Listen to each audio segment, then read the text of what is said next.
लगभग 2 महीने बाद यानी 8 अप्रैल के बाद ये पहला हमला कहा जाएगा जब ईरान ने सीधा इजराइल पर स्ट्राइक की है।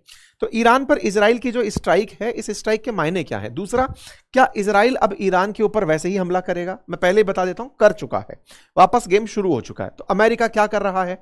अमेरिका कहां गया, कहां बैठा है ट्रंप महाशय, कहां ट्रंप के द्वारा कहा गया कि डील हो रही है, अभी तुरंत डील चल रही है, उसका क्या हुआ? और ये आफ्टर ऑल गुस्सा क्यों फूटा? क्या इसको फिर अमेरिका का ही समर्थन है क्या इजराइल को कि भाई मार दो आप इसे जाकर के? कहानी क्या है? तो साहब ऑलमोस्ट डन होती होती ईरान की डील में अमेरिकियों को एक बात पता चली। क्या पता चली? कि आईआरजीसी इजराइल पर एक बड़ा हमला प्लान कर रहा है, ऑपरेशन ट्रू प्रॉमिस नंबर 5।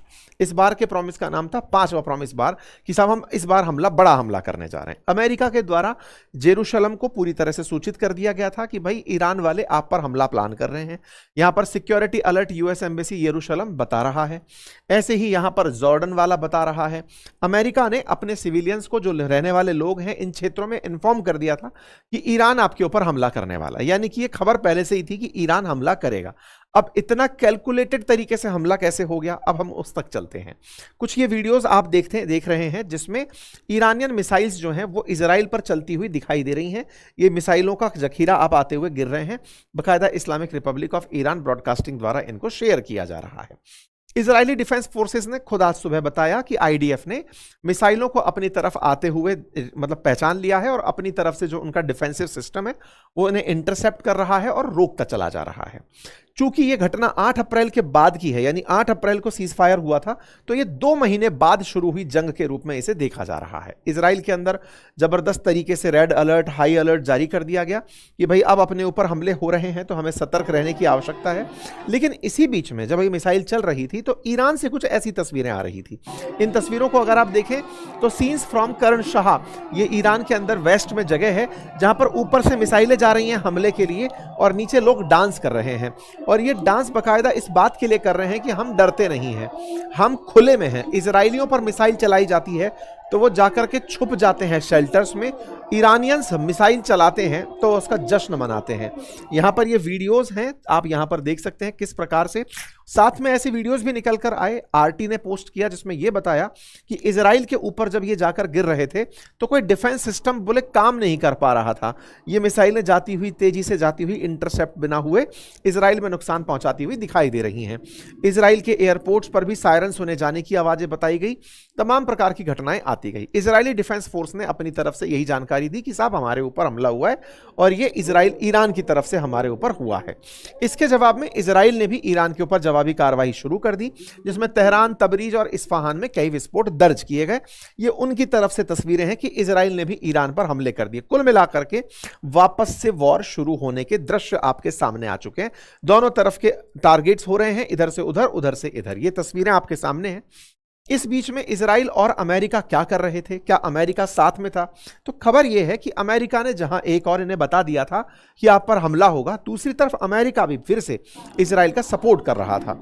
लेकिन इन सब में जो सबसे ज्यादा चर्चित है वो ये कि ईरान इस बार एग्रेसिव है। यानी पहली बार जब हुआ था हमला सीज फायर के बाद, तब उसने ये कहा था कि इजराइल ने हम पर हमला किया। वर्ल्ड को उसने ये कहा था कि हम पर, हमारी संप्रभुता पर उल्लंघन हुआ। यहां 2 महीने के सीज फायर के बाद ईरानियंस ने हमला किया है और इस हमले को जश्न मनाते हुए किया है कि लो हम हमला करेंगे। इस बार यह बदला है। इतना ही नहीं, लेबनान के अंदर भी लोगों को नाचते हुए स्ट्रीट्स पर देखा गया, खुशी मनाते हुए देखा गया कि चलो बढ़िया हुआ, हमला हो गया इजराइल के ऊपर। ये जो तस्वीरें हैं ये दर्शाती हैं कि ईरान में कुछ बदला है। पहले ईरान पब्लिक के सामने यह कह रहा था कि हमारी संप्रभुता का उल्लंघन है। अब सीज फायर के बाद में ईरान ने खुद हमला ओपन करके दुनिया को बताया है कि हम कार्रवाई कर रहे हैं। किस चीज की कार्रवाई कर रहे हो? अब हम उस पर लेकर आपको चलते हैं। असल में इराक, सीरिया लगातार इस बात को मॉनिटर कर रहे थे, तमाम जगहों से मॉनिटर हो रहा था कि ईरान धीरे धीरे आसपास के क्षेत्रों में फायरिंग कर रहा है। फायरिंग के पीछे, जितने भी देशों पे फायरिंग हो रही थी, उसके पीछे तर्क निकाला जा रहा था लेबनान का। अब ये लेबनान की क्या कहानी है, मैं आपको वो लेकर चलता हूं। 7 जून के दिन आप यहां पर एक खबर देखते हैं जिसमें तेल अवीव को कहा जाता है कि आपका जीनोसाइडल जो अटैक है लेबनान पर, वो अनपनिश्ड नहीं रहेगा। कहानी क्या थी, अब उसको समझते हैं।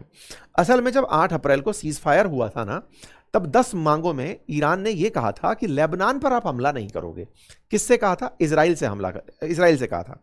लेबनान पर हमला नहीं करोगे से मतलब है कि हमको तो प्रोटेक्शन मिले ही मिले, लेबनान को भी प्रोटेक्शन मिले। अमेरिका ने कहा कि गारंटीड है, दिलवा देंगे साहब। अब लेबनान कहाँ है? इजराइल के जस्ट उत्तर में लेबनान है। लेबनान से ईरान का क्या लेना देना है?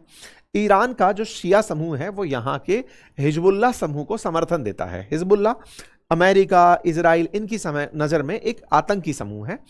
असल मायने में इजराइल के खिलाफ ईरान ने कई प्रॉक्सीज छोड़ रखे हैं, जिनमें से हिजबुल्लाह एक है, हमास एक है, हूती एक है। इस तरह से वो जगह जगह से उन पर हमले करवाता है। ठीक है साहब। ऐसे में लेबनान पर हमला नहीं करोगे, ये डिमांड रखी थी सीज फायर के अंदर ईरान ने अमेरिका के सामने। कौन सा सीज फायर? जब अमेरिका इन दोनों के बीच शांति करवा रहा था। शांति में इजराइल चूंकि मेंबर नहीं था, तो इजराइल ने इसको डे 1 पर ही, जिस दिन 8 अप्रैल के दिन सीज फायर हुआ, उसने डे 1 के दिन ही तोड़ दिया और लेबनान पर हमला कर दिया। अमेरिका ने कहा ये क्यों हुआ?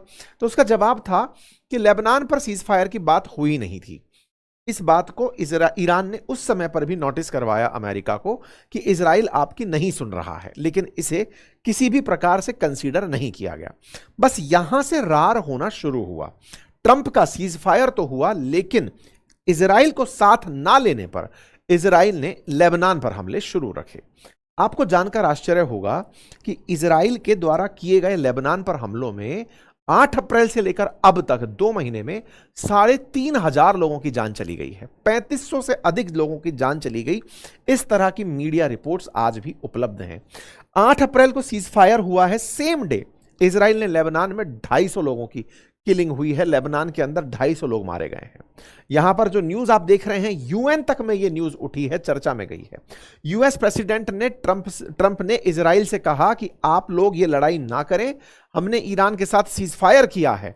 तो ट्रंप ने बुलवा करके लेबनान को और इजराइल को सीज फायर करवाया कि आओ वॉशिंगटन में मिलो। 15 मई के दिन इन्हें बुलवाया गया, इजराइल लेबनान के बीच में सीज फायर करवाया गया। सीज फायर हुआ, सीज फायर मतलब आज सीज फायर हुआ है, अगले ही घंटे इजराइल ने फिर से, मतलब सोचो खुद ने मिलकर के सीज फायर किया, अगले ही घंटे फिर जाकर के लेबनान पर बम फोड़ दिया।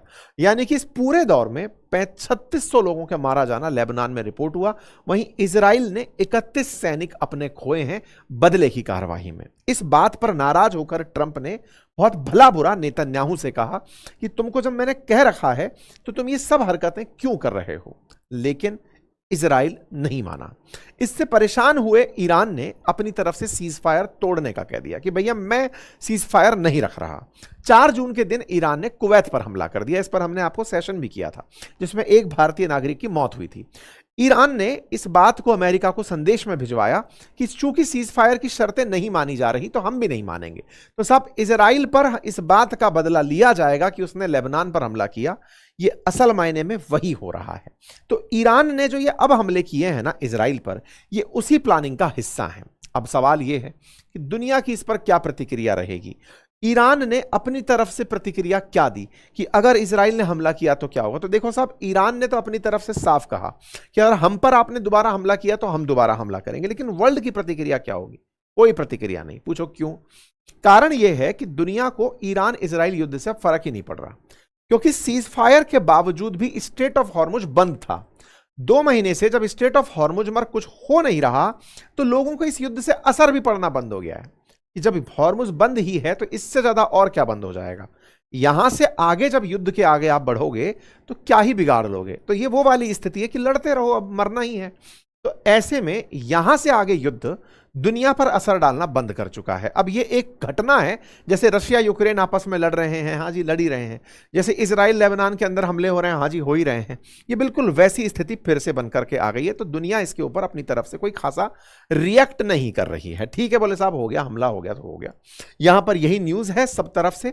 और बार बार ईरान अपनी सफाई में यही बात बता रहा है कि देख लो, ये पाकिस्तान के प्रधानमंत्री ने भी कहा था कि लेबनान हिस्सा था सीज फायर का, इजराइल ने नहीं माना, ये उनका फेलियर है।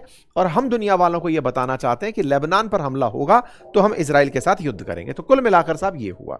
इस बीच में ट्रंप ने इजराइल को कुछ कहा क्या? बिल्कुल, नेतन्याहू को फोन करके कहा कि भैया ईरान पर हमला मत करना। नेतन्याहू क्या सुनने वाले थे क्या? जवाब है नहीं। ट्रंप ने अपने तरफ से यह जवाब दिया कि मैं इस हमले से खुश नहीं हूं। किस हमले से? इजराइल ने ईरान पर हमला कर दिया, मैं इस हमले से खुश नहीं हूं। ट्रंप ने नेतन्याहू को मना किया कि भैया तुम रहने देना, बोले नहीं रहने देंगे, हम भी हमला करेंगे। तो कुल मिलाकर ना तो ट्रंप की बात मानी गई, ना सीज फायर माना गया, ना तो इजराइल ने पहले माना था और ना ही अब मान रहा है। ऐसे में बड़ा सवाल यह बनता है कि इसका आगे होना क्या है, किस तरफ ये जाएगा। तो कुल मिलाकर यही है कि इजराइल जो चाहेगा वो होगा। अब हो सकता है कि इजराइल ये चाह ले कि वो इस पूरी कहानी को ही खत्म करे, ईरान के अंदर पूरी तरह से कन्फ्रंट करते हुए युद्ध करे, अमेरिका मजबूरन पीछे चला आएगा, इसमें कोई बयानबाजी बची नहीं है। तो कुल मिलाकर के इस युद्ध का फिर से शुरुआत हो गया है। क्या ये खाने के दांत अलग और दिखाने के अलग हैं? ऐसा क्यों कह रहा हूं? क्योंकि कल ही असल में अमेरिकी डेलीगेशन इजराइल आया हुआ था, उनकी तस्वीरें आपके सामने हैं। ये लोग बातचीत कर रहे थे पीएमओ के साथ साथ, इनकी लगातार बातचीत हो रही थी।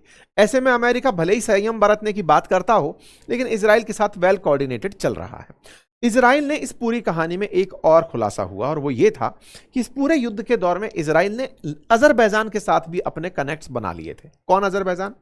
आपको याद होगा पाकिस्तान का ताजा ताजा मित्र बना है तुर्की की मध्यस्थता से अजरबैजान। तुर्की अजरबैजान मिलकर के पाकिस्तान को भारत के खिलाफ पूरी तरह सपोर्ट करते आए थे। यही अजरबैजान इजराइल की मदद कर रहा है। एक तरह से अजरबैजान वो देश है जो पाकिस्तान का मित्र है, पाकिस्तान के साथ रहता है, वो असल में ईरान के खिलाफ इजराइल की मदद कर रहा है। इनडायरेक्टली कहा जाए तो पाकिस्तान को अजरबैजान ने ही न्यूट्रलाइज किया है। अजरबैजान ने क्या मदद करी? एक रिपोर्ट आई, CNN की एक्सक्लूसिव खबर थी। खबर यह थी कि ये जो युद्ध हुआ था ना इस बार, इस युद्ध में असल में अजरबैजान ने ही तबरिज की खबरेज दी थी। क्या था कहानी, समझो ऐसे। असल मायने में हुआ ये कि ईरान के आसपास के क्षेत्रों में अजरबैजान उत्तर की तरफ है, यहां पर इजराइल ने अपने कमांडोज भेजे हुए थे। जब युद्ध चल रहा था ना फरवरी से लेकर अप्रैल के बीच में, तब इजरायली कमांडो यहां पर अपना मोर्चा साध के बैठे हुए थे। इराक में बैठे हुए थे, यूएई में बैठे हुए थे, और वो लोग इजराइल से ऑपरेट नहीं कर रहे थे, वो यहीं से ऑपरेट कर रहे थे। सारी ग्राउंड रिपोर्ट्स इन्हीं 3 जगह से जा रही थी। ये अपने आप में दर्शाता है कि इजराइल युद्ध की तैयारियों में बहुत पहले से लगा होता है। इजराइल ने कब अजरबैजान को अपने साथ मिला लिया किसी को पता नहीं चला। 2 महीने बाद ये बात बाहर निकल कर आ रही है। यहीं से सारे ग्राउंड रिपोर्ट्स दिए जा रहे थे, कट टू कट पॉइंट बताए जा रहे थे कि यहां हमला करना फायदे में रहेगा। ये रहे सारे अपडेट। उम्मीद है कि आप साथियों को यह जानकारी पता चली हो। पाकिस्तान का क्या होगा जब अजरबैजान इजराइल के साथ मिल गया? पाकिस्तान को ट्रंप ले ही आएंगे टेबल पर बिठाने के लिए कि आ जाओ बेटा, क्योंकि ट्रंप ने ही अजरबैजान और आर्मेनिया की दोस्ती करवाई थी। आर्मेनिया अजरबैजान का जो मसला है, ये मैंने आप लोगों को कुछ दिन पहले एक डिस्कशन में बताया भी है। अंकित इंस्पायर इंडिया पर एक बहुत अच्छा डिस्कशन हुआ था, हेल्दी डिस्कशन था। आप उसे सुनेंगे तो और अच्छे से कहानी समझ पाएंगे। तो ट्रंप अजरबैजान के माध्यम से इजराइल की मित्रता करवाए, और ये पूरा की पूरा ईरान के लिए खेल रचा गया। ईरान को अभी अमेरिका की क्या धमकी है कि देखो तुमको जितना नुकसान पहुंचाना है ना जीसीसी देशों में पहुंचा लो। तुम्हारा दुनिया भर में जितना भी पैसा अटका हुआ है, लगभग $100 बिलियन के आसपास फंड अटका हुआ है, अमेरिका का कहना है कि वो इन सब देशों में बांट देगा जिनका तुम नुकसान पहुंचा रहे हो। यह बात बोली अमेरिका के ट्रेजरी सेक्रेटरी स्कॉट बेसेंट ने, और कहा कि ईरान ने अगर गल्फ देशों को नुकसान पहुंचाया है तो हमारे पास जितना भी जब्त पैसा है ईरान का, क्योंकि ईरान के ऊपर प्रतिबंध लगने से दुनिया भर में जितने भी अकाउंट थे उन्हें फ्रीज कर दिया गया था, उस पैसे को अमेरिका निकालकर दुनिया भर के उन देशों में बांट देगा जहां जहां पर ईरान की वजह से नुकसान हो रहा है। लगभग $100 बिलियन का ये फंड है जो ईरान का दुनिया भर में जमा है। ठीक है साहब, कुल मिलाकर ये थे अपडेट। बाकी जानकारी पसंद आई हो तो साथियों से साझा करें। बाकी आप लोग इस विषय पर क्या सोचते हैं अपनी राय कमेंट बॉक्स में जरूर रखें। प्यारे साथियों, जहां आप मुझे सुन रहे हैं उसके नीचे एक सब्सक्राइब का बटन दिया हुआ है, जिसे दबाने में कोई खर्च नहीं आता। आपका समय लगता है 2 सेकंड का, लेकिन आपकी ये 2 सेकंड की कीमत हमारे लिए हौसला बनती है। अगर आप इस छोटे से काम को करते हुए आगे बढ़े तो यह हमारे लिए बहुत ही सकारात्मक रहेगा, हमारे हौसले को बढ़ाएगा, हम आप तक और अच्छा काम लेकर पहुंचेंगे, ये और सुनिश्चित करेगा।